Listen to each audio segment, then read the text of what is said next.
Hey soccer friends, I just want to give a shout out to our partner, Team Player. They are changing the game on how you find the perfect soccer team for your player. Parents, this means no more endless social media scrolling to find information on teams. With Team Player, everything you need to know is just a few clicks away. It's simple, straightforward, and lets you find the best coach and team for your player without any of the usual headaches. And coaches, we all know how tough it can be to get your team noticed, but when you subscribe to one of Team Player's team plans, you instantly get access to set up an online team profile that allows you to reach more potential players and showcase what your team is all about. It's super easy and lets players and parents see why your team could be the right fit for them. And if you sign up using the promo code PITCH, you can try any team plan free for 1 month. So whether you're managing a team or searching for one, come on over to www.teamplayer.us. That is TEAMPLAYR.US. And come give Team Player a look. Family-owned Soccer Innovation is your go-to source for top quality equipment. Whether you're a player, a supportive family member, or a dedicated coach, they have everything you need to elevate your game. For players, their innovative equipment are designed to boost your skills and performance on the pitch. From their agility cones to their portable goals, they have you covered. And family members, they offer durable equipment that's built to last because we know your support is critical to your player. Coaches, trust me, they can provide the equipment you need to run effective training sessions and shape the next generation of soccer players. Visit Soccer Innovations at soccerinnovations.com to start elevating your game with them. And if you use the code PITCH, PITCH, you can receive up to 10% off your next order.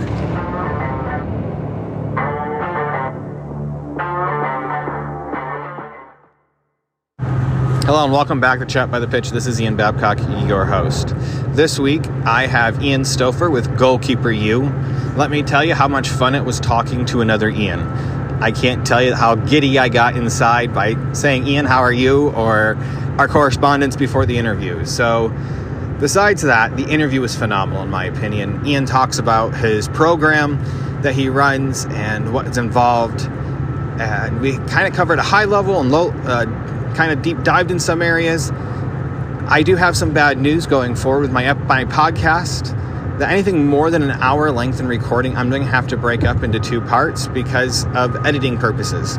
So from here on out, if I have more than an hour of recording of an episode, I'm going to have to break it up or find a way to edit out stuff out of it that weren't really high level of importance. But besides that, let's start this chat and head to the pitch.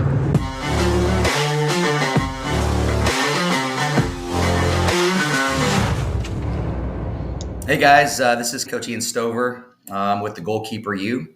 It's a goalkeeper-specific academy based in Frisco, Texas. Been at it here since 2008 or so in the North Texas market. Awesome. So with Goalkeeper U, so what? Obviously it's goalkeeping. It's pretty simple. But what is your main drive and focus with the community with Goalkeeper U? I saw a need in goalkeeper education a few years ago. I did have a much larger soccer coaching company called Soccer Shots. It was a franchise. I was one of the first franchise owners in the country. Started that up in 2008 here in DFW. Mid 2015, 2016 or so, I had some success coaching my own kids and a few others here and there. And I saw that I did things a bit differently than most of the other coaches. I observed a lot of coaching sessions throughout the years there as a staff coach, as in Soccer Shots with multiple clubs. And I thought this is something that I think that I can make a difference with. So I started up my own goalkeeping academy, very small, obviously, 2015, 2016, right in there. And it just exploded from there. But I just saw that, you know what, I think that I can be a positive influence and do something a bit differently than most of the other coaches I saw were doing. So I took it and ran. So what is your soccer journey then? So this is where you're at now, but where did it all start? Where is the beginning? Okay, yeah. So I played growing up here in CFBSA. As if you've been around here, that's Carrollton Farmers Branch Soccer Association. Cox, McKinnish, as a little guy, got really into baseball through middle school and what have you. And then in high school, I started playing again soccer. Never played club here in DFW, which is hard for most people to believe. And when I get into these conversations, because I'm so in depth here in the community now, I don't remember that club. I don't remember that coach, but I know most of the players now that have made it and now are coaches. But I didn't do that. But in high school, one of the goalkeepers, the head goalkeeper, got in trouble, probably drugs or something, and was suspended. And the coach said, "Hey, you want to come play varsity keeper?" I was like, okay. It's my sophomore year, and did that. Was really successful. Never had one lesson. I'm pretty small for a goalkeeper, 5'8.5" or so. I had to teach myself, be really smart about the position, which I think makes for a good coach. I think most coaches are those that weren't the superstar players. They're those that really had to work hard at it, really had to love and learn the position to specialize as much as I do, and as a lot of other goalkeeper coaches in the community do. So did that, got all the accolades, this and that. I had a scholarship offer in Odessa, Texas. I didn't want to take that. All my friends were going to Texas Tech. So I went there, played club ball there, went to a few national championships in NCSA, which is obviously not NCAA, Title IX, what have you. But we trained with the girls team there, the D1 team back in the day, and did that for a while. Then when I moved to Colorado right after graduation, I got into just doing your normal everyday business. So I corporate world jobs like everyone else does whenever you're 22, 23. And then I had a parent reach out, "Hey, we need a sub coach." And this was for 5-year-old girls. And I had a little bit extra time. I didn't have kids of my own at the time. So I started doing that, and I fell in love with that. And I'm like, man, I really love coaching. And then I started doing a couple private goalkeeper sessions here and there. Then I got associated with a club called Colorado Storm, which is now Colorado Rapids. And I started a program called Sparks. I wrote curriculum for U3 to U5, the little Sparks, which was fit in with Colorado Storm. And I ran that program, which is a recreational program that fits right under a competitive club program, which that's a whole nother story and ball of wax that I can get into later with my journey here in North Texas. But so started that up, loved that. Then I started taking competitive teams on. I was still working in construction, corporate construction, residential construction. But then as my kids came along and grew up, I started coaching them like most soccer dads do. Market crashed in the housing market in 2008 or so in Denver, moved back to Dallas, and then became a full-time coach. I came down here. I was working with Quinn Willis, Wilco Revstein with Club Classic and Texas Spirit, coaching there. Started working with Joe Wagner with Keeper Zone. This was 2008 or so. So I did full-time coaching at the time. That's when I got completely immersed in soccer and coaching when I moved back down here to the DFW area. And then I wanted to get my teaching certification. I was in an alt cert, and then was scrolling through my BlackBerry. You remember those, in one of the big, massive classroom settings, amphitheater type deal. Found Soccer Shots. That was August of 2008. And then 2 weeks later, I was a franchisee and a small business owner for the first time, and was still coaching on the side too to supplement. But I was able to build that up eventually enough to run that business full time. Did that for 12 years until COVID. But like I said, I started the Goalkeeper U. It was actually called Double Star Goalkeeping initially in 2015, 2016. And it was really just based around the success of my own daughter at the time. And she was doing very well, one of the best in the state. And I gained some others, and then word of mouth, and it was 6, and then it was 60, and then it was 100, right? So that's what I do now full time. That's impressive. Now, I kind of rambled there a little bit. Yeah. No, you're good. That's the point of this. It's to hear the story and hear what you have to say. You went to go get, I just find this fascinating. So you went to go get your teaching certificate. Yeah. Is that so you could go Yes. coach at a high school? Because I've learned in the state of Texas, Yes, in order to be a high school coach, you have to be a school employee. Affirmative. That's exactly the case. Unfortunately, I didn't want to go that route, but I thought, okay, this would be something I can do as a full-time gig and then have Soccer Shots on the side. But yes, so I did. I got my alternative certification through Texas Teachers. I could still right now go and teach. I've done a lot of substitute teaching. I was a long-term sub at one point, so I've done I've done some of that in elementary schools, and it's fun. I love kids, obviously, based on my story, and impacting, youth at a young age, especially developing a love for being active, being outdoors, anti-video game, anti-couch, get outside. Anyways, yeah, I went and I got my alternative Texas certification. So I have that if I ever need it. But the business grew so large so quickly, it obviously didn't make sense financially for me to go and do that. I get it. I just find it interesting. I have a friend I think his day job, he has a day job and he goes substitute teach one day a week so he can go coach high school. Okay. So he can go Well, coach high school soccer. I'm like, that's pretty smart. it is. If I had that opportunity, that wasn't one that was available at the time, or I just wasn't smart enough to find it, one of the two, I would have done that for sure. I see the high school soccer. My kids both went through it. They're now in college, or two of my kids. Yeah, I was like, man, I think I can make a real difference here. But it didn't work out for me. I'm gonna go back to soccer shots. So was Yeah. that a goalkeeping, or is that an overall soccer program that you ran there with that business? It's overall soccer. Yeah, this is for kids ages 2 to 6. It's a fantastic program. I really love. I haven't been involved in it. I sold my franchise in 2020, right at COVID. But yes, it's all soccer specific. Fantastic curriculum. I was in the curriculum committee there for 2 years. We have many programs for ages 24 to 35 months, and then you have your classic, which is ages 3 and 4, and then you have premier for ages 4 to 6. It's just different curriculums. It's all progressive. It's 10 to 16 weeks, depending on. These operate primarily in daycares and preschools. Probably 60% or so of my business was there. And then we have our parks programs or outdoor programs. So city parks, recreation centers, that type of thing. And it's just a great intro. It's all fun, no competition, right? The premier program has scrimmaging. So we're introducing the concept of teamwork, but that's ages 4, 5, and 6.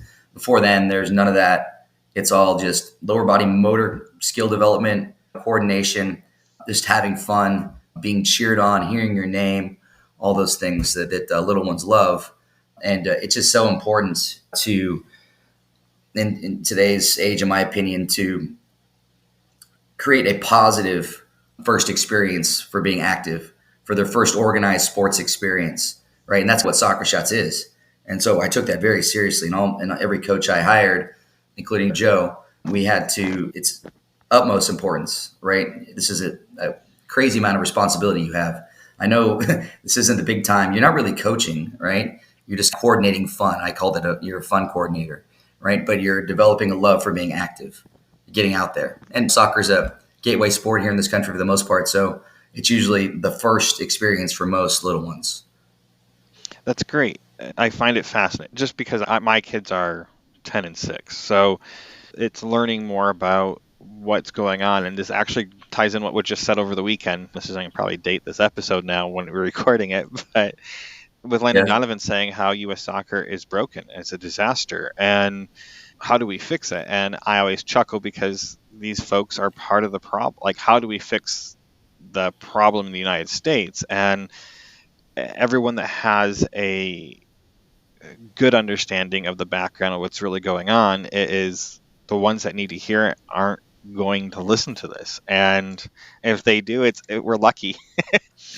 But they're the ones that need the guidance and to understand, like, it's supposed to be fun. And it's not just soccer anymore. It is baseball, football, basketball at young ages. It's turning into little Johnny, little Susie needs to be a winner at all cost. And it's just not soccer. This is the focus of this podcast, but it's a issue in the United States, and I see it mostly in soccer because that's where my life evolves around. And we have programs like you have, and there's other programs out there. I'm going to give the rec programs and programs like I-9 where it's designed to teach the basics understanding of the game to make them have a good foundation. And I don't know where to go. And from the sounds of it, that's where you spent your time. It's not the older kids. It's what I call the critical years.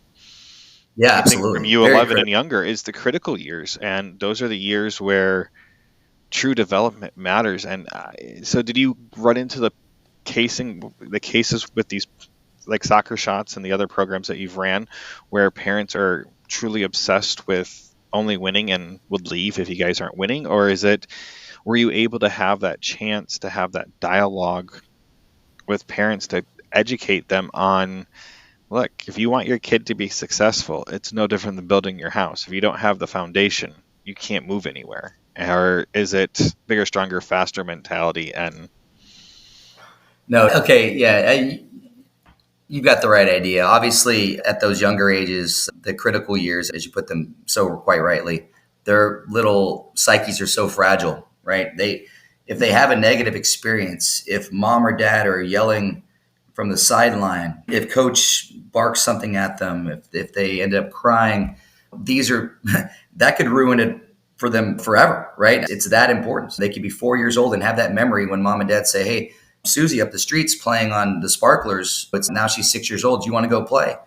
Right? And she's no. She just doesn't like it, right? So it's just because she has that one negative memory.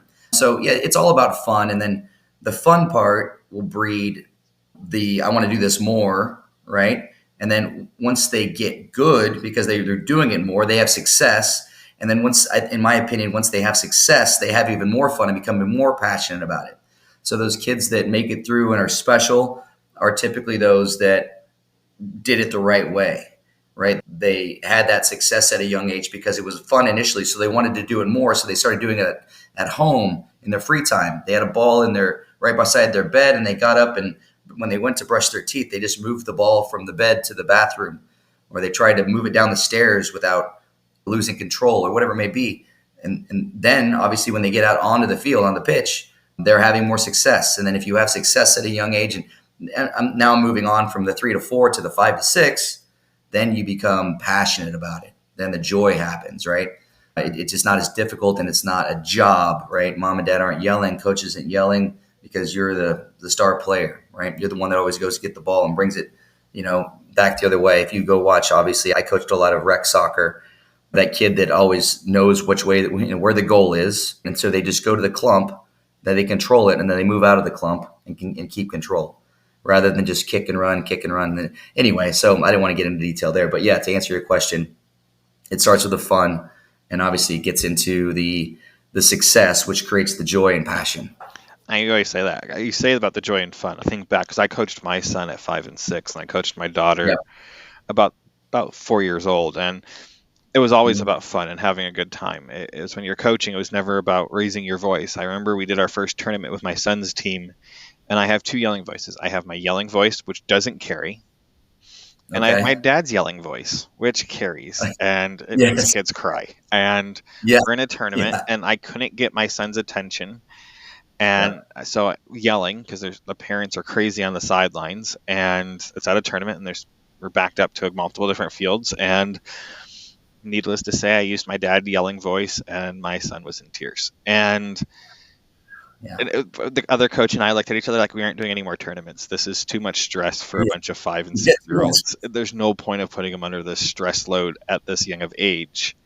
100% agree. Yeah, heavy competition like that, tournament style settings, crowds, and people yelling and telling them to go this way and that way, obviously, isn't, in my opinion, great for kids that age.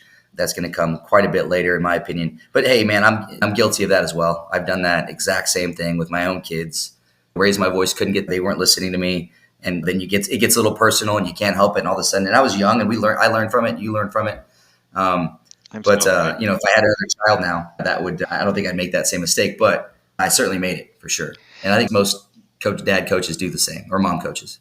And that was the thing. Looking back now as a parent, my behavior on the sideline, I don't yell at my son. I don't yell at my daughter, maybe to hustle or move, but I'm not going to give them directions. I just want them to put an effort in. My problem is referees, and it's don't yell at my kids, don't coach my kids. My wife and I have a firm stance on that about coaching our kids. Let the coach do it, or I'll say something. But my major problem is referees. And I had a big milestone this past weekend, partly because we had company with us watching a game, and my wife was recording the whole entire game. So it was 2 games back to back. I never said anything. And then we went to an FC Dallas this past weekend match, and I never yelled at a ref once, which was a first probably all season. The big boys? The big boys, Saturday night? Okay. Yeah, right. The pros. we're Yeah. 3 rows up, so the refs can hear me yell Nice. at them. And Okay. Yeah. 4 rows up. Yeah. Especially that AR it's always the same guy, and he's on the west side there. Yeah, Yes. that AR down. Yeah, I think you probably know which one I'm talking about. Yep. But I'm yeah, always yelling at them. And yeah, one yeah, time, I listen to a lot of podcasts and conversations, so learning about the referee world and has motivated me as a parent wanting to get into the reffing world, but at the same time, I don't want to miss any of my kids' stuff, so it's like a rock and a hard place with that. Because maybe I'll be yeah, quiet more. yeah. It's not easy, and I still struggle with that. When it comes to the big boys, I still struggle. I'm watching my daughter on TV. I'm on TV. I'm in my own living room, but I yell quite a bit. Right? If someone was recording me, I'd be very embarrassed. Right? And if you're not embarrassed after someone recorded you yelling at a kid or a ref or whatever, you are one unique individual. Right? That Yes. it's got to be. Yeah, it's certainly embarrassing. But if I'm in my own living room yelling at the TV, different story. That's a whole different. Just don't throw a chair at it, which we've seen happen Yeah, yeah, on these exactly. TikTok videos. Back to you and your journey here. How did you decide to start Goalkeeper U? You said it was double star goalkeeping, and it Mhm. grew from there. And then did you transition into Goalkeeper U, or did you always have that name in the background, or was it a mix where you had finishing and striking and goalkeeping in one? Because I feel like they go Mhm. hand in hand. Or did you Yeah, they do. or did you just strictly start and focus on keeping because there's a need for it? Yeah. So double star goalkeeping, it's a kind of a boring, simple explanation. That was just the name of my LLC was Double Star Soccer for, I don't know how I came up with that. I think I was a Dallas Stars fan and a Dallas Cowboys fan. I can't remember, but it was just, that was my LLC I came up with whenever I started Soccer Shots back in 2008. I formally started the business of double star goalkeeping when, again, my daughter was having a lot of success and people kept asking, and I was coaching her and one or two others here and there that were residual from, I mentioned earlier, Keeper Zone from back in the day. And those kids went on to play college ball. And so they saw the success that the goalkeepers I was training were having. And they being just parents around, it started with FC Dallas. My daughter happened to be there at the time. And I got a handful there and it just grew from there. So I only recently in 2023, early 2023, I believe, or maybe late 2022, I can't remember, changed the name, the DBA, to the Goalkeeper U. And I did that because I had so many parents randomly call it the Goalkeeper U. All right. So the style that I run my sessions, it's a classroom style setting, right? It's very cerebral. The position is very cerebral. That's the more cerebral than any on the field because you're given time to analyze a lot more than you are when you're in the field, when you're in the outfield. So everything that's coming at you, when it's going away from you, just thinking about what your role is on the field. I tell my keepers, your job is not to block the goal, right? Your job is to control the game, right? That's your job. And obviously it comes down to lots of different smaller pieces that fit under that just general mantra to control the game. But yeah, it's just so my sessions, if you were ever to watch one, they stand out from anybody else that I've seen. And it's not bragging. It's just I'm an extremist this one way whenever I do my philosophy for goalkeeper coaching. It's literally a classroom style setting. You're in a classroom. You're never in a line. You're always answering questions. You're filling different roles as a defender, as a midfielder, as an attacker. So it's all game real scenario. There are no drills, right? Everything I do even from my warm up into my dynamic tactical setup at the end of every session, it's all progressive. And it's classroom style, right? Lots of why. I'm asking how someone that's observing in the field, okay, how would you have done this? You saw how she did this. How would you do this? That maybe I'll ask the keeper directly. How could you have made that easier on yourself? What was it about that rep that was phenomenal, right? It's never not your turn. You learn just as much from watching as doing. So you watch every rep, right? And then you listen to the positives or negatives and you apply that to your own rep when you're in goal, right? And there's a lot of rotation, a lot of field play. So it's very cerebral, a lot of question asking. I have whiteboard. So we have during water breaks, we go over the tactical, whatever the tactical aspects of that particular week of curriculum is. That's why it's called the Goalkeeper U. And again, parents kept on calling it. I had random parents, they didn't know each other, but they were like, oh, this is the Goalkeeper U.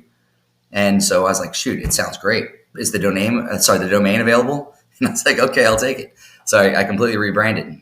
So this is the Goalkeeper U, right? It's the old double star goalkeeping logo, and then I got the U around it.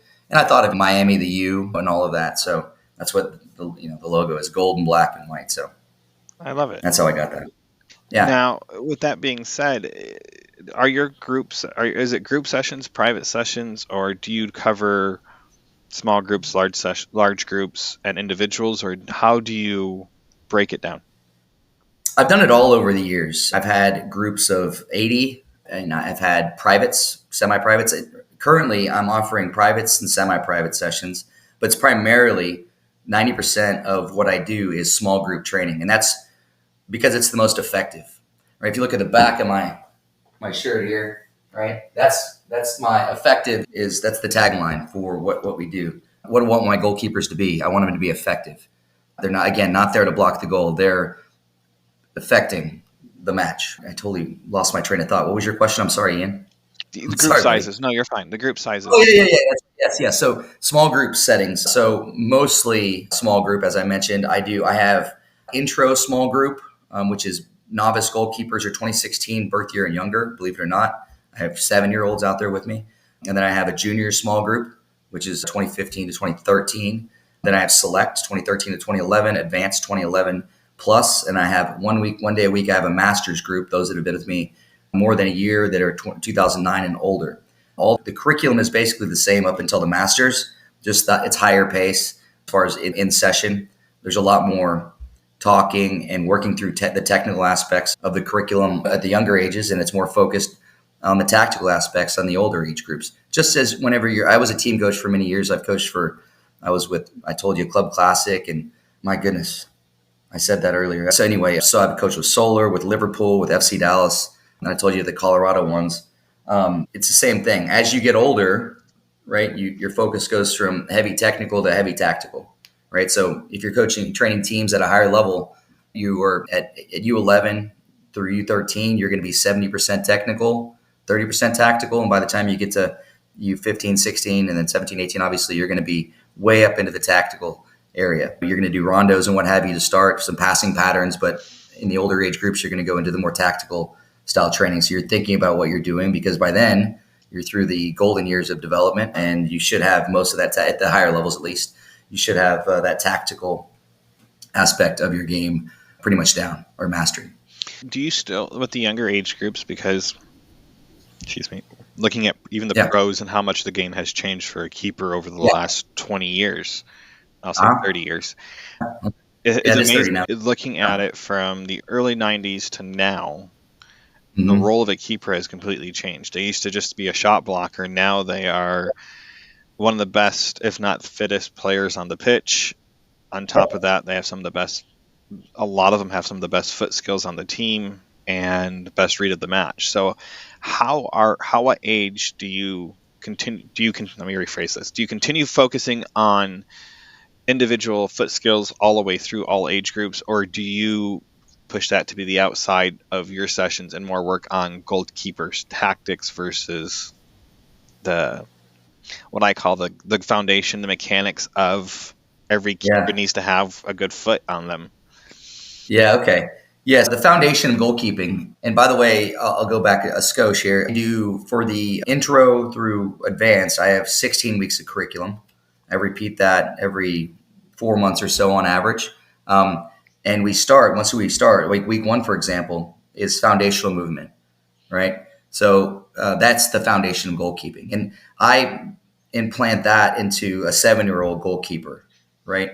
It's not about this, right? To have success here, you have to have success there, down, right?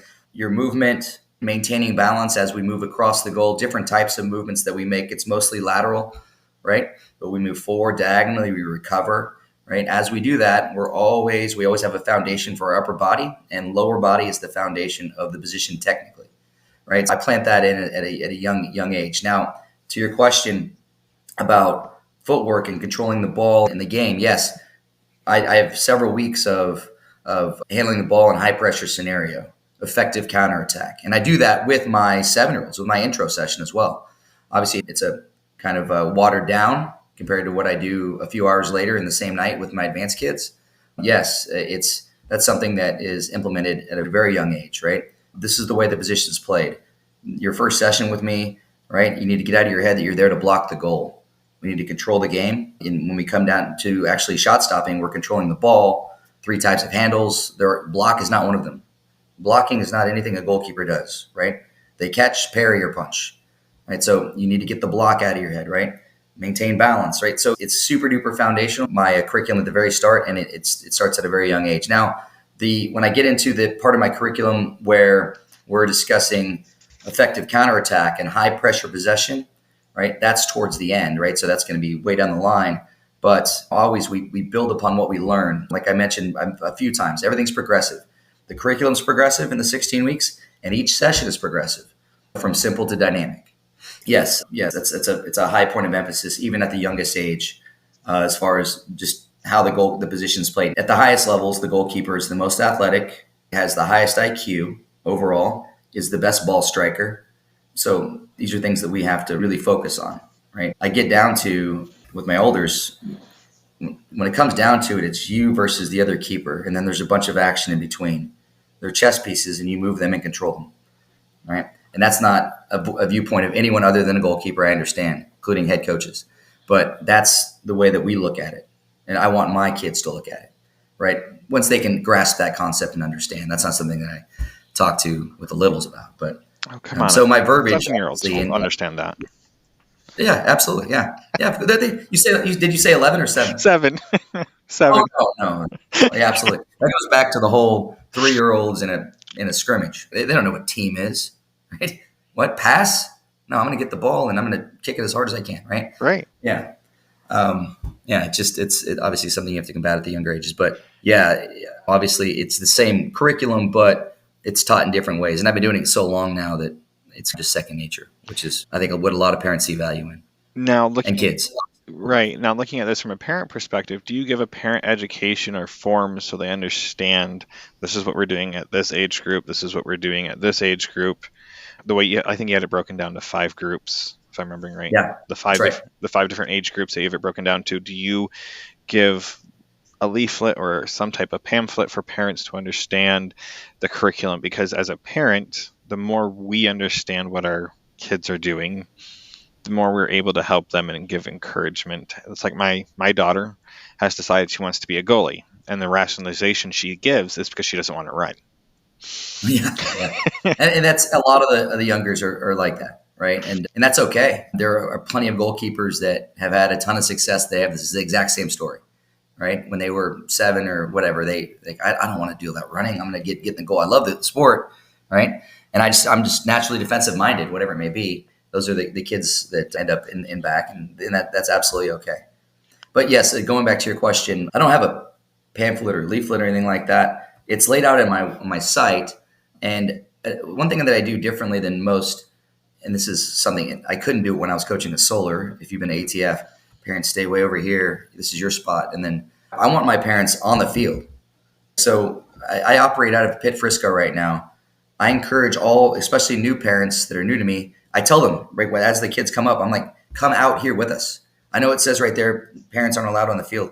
That's this is my space now. I have the net up and everything. You're free to come out here, right? That's during games. So I want them to hear the verbiage, see my style firsthand, because sometimes it's hard to hear behind the glass. Obviously, when I'm outdoors, they can hear it. I have a coach's voice that does carry. I've been doing it so long. But when you're with littles or you're in an environment like the Pit, you really have to elevate your voice. Regardless, they get understanding in that way. I do a lot of communication. I do weekly communication with them via social media, group me chat, emails. I offer parent conferences. I do a formal parent conferences once a year, 30-minute block.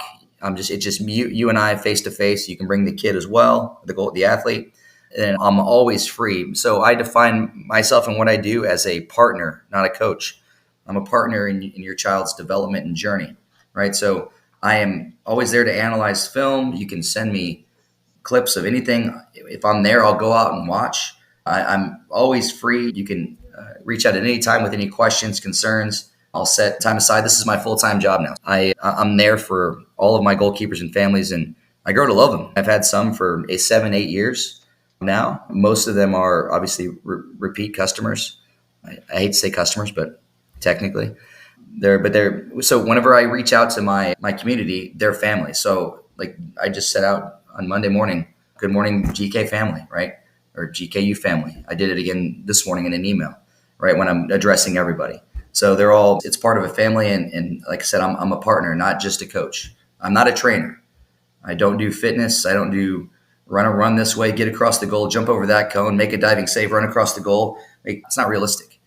And so one of my monikers I put down under a lot of my messages is realism is greater than reps. We want to focus on game real scenario. I want those parents out there with me so they can understand the philosophy and what I do. And most of them, they come for the first time and they've been to other goalkeeper, and most of them, in my opinion, are trainers, which those are positives too. And there's positive aspects to those folks as well. But I'm a great compliment to that. And it's eye-opening to most parents when they come see not just what I'm teaching, it's the same position that their kid was being taught over there, but just the way that I do it. I don't know. I suppose I don't have a complete breakdown about what's different here, and here, but it's always been self-explanatory, and it is laid out on my website, which I don't know how many parents actually read those things. But So from what I'm gathering is you have your philosophy from the younger ages, because if they start with you at a younger age, they get the same lesson plan as the player might get while they're out on the pitch training. And as they advance through your keeper program, it's like you said, it's just a foundation. It builds upon itself. So the general knowledge is there. It's just the intensity level changes as it should with age. Yeah, absolutely. Yeah. What I've found over the years, and I have 26 goalkeepers that went on to play college ball in the last 6 years that have been through my programs for multiple years, is that it's not just the best athlete. It's about presence. And that's what I teach. If you ask any college coach, what they're looking for in a goalkeeper, it's going to be based on presence, right? You have a sense of calm. You're always in the right spot. The leadership is there. You've gained the respect of everybody, right? They're confident in playing the ball back to you, right? You can make quick decisions. The goalkeepers I teach over the years, you'll see the difference when they make to the high level. They're not those that make the flashy saves and have to dive, because really they're not even allowing the shots to come at them. I do a lot on situational positioning, reading the game there, identifying worst case scenario, utilizing insurance. And these are all things, obviously, that I have to really break down and take a long time. Just those terms should give you the idea, right? So my goalkeepers have presence, right? And if they've done that throughout the years, and I've had kids that started me at age 8 now that are playing in college, and they're just always in the right spot, and they just don't allow the shots to happen is what happens, right? So I don't know. It's hard for most people to understand, but this position is often taught in reverse. And I've said that for years, just something that I've always seen, right? You start with the flashy save, right? And you're always out of position, right? You're never balanced, right? You don't know how to recognize and organize. But, you can make the flashy save across the goal, and everyone's like, whoa, you were out of position in the first place. My keeper would have taken one step to the left and just caught it right at the forehead, and then we're off and running. It's not the flashy, right? It's the foundational, as you mentioned. It's like in basketball, right? Just the slam dunk or the three-point shot, right? It's not the drive and pass. It's not pulling a defender this way to play the ball that way. And by the way, goalkeepers do that a lot as well, right? When we're in effective counterattack, right, sessions, or playing ball under high pressure with feet, right, we're thinking about the tactics of what we're doing. We're creating space for our next player. This position, this sport is about possession, right? What do we see most goalkeepers do at a younger age? They'll make the save, they'll run to the top of the box right in the center, and they'll punt it as far as they can right up the center of the field, and then it's a ping pong match, and it'll come right back out. And obviously that's something that we try to avoid. And that's just another part of the presence piece. I don't know. And again, I'm rambling a little bit. I can go on for a long time. This is my first really talked about what I do in a setting like this. Hey everyone, I hope you all have enjoyed this week's episode of Chat by the Pitch. I know it kind of just erupts like they always do when I just cut them off, but we'll continue this chat next week, and I hope you all have enjoyed this week's episode and what we've covered so far. Hey everyone, if you guys have enjoyed this podcast, have enjoyed what I've been trying to do, the messages that I'm putting out there, please give me some ratings, some stars on all the podcast sites that you listen to this on. Give me a review, share this, share with others. The more I can make this grow, the more I can continue doing this. I'm really trying to make a difference in our soccer community. So I hope you guys have enjoyed all this. And until next time, I'll see you at the pitch.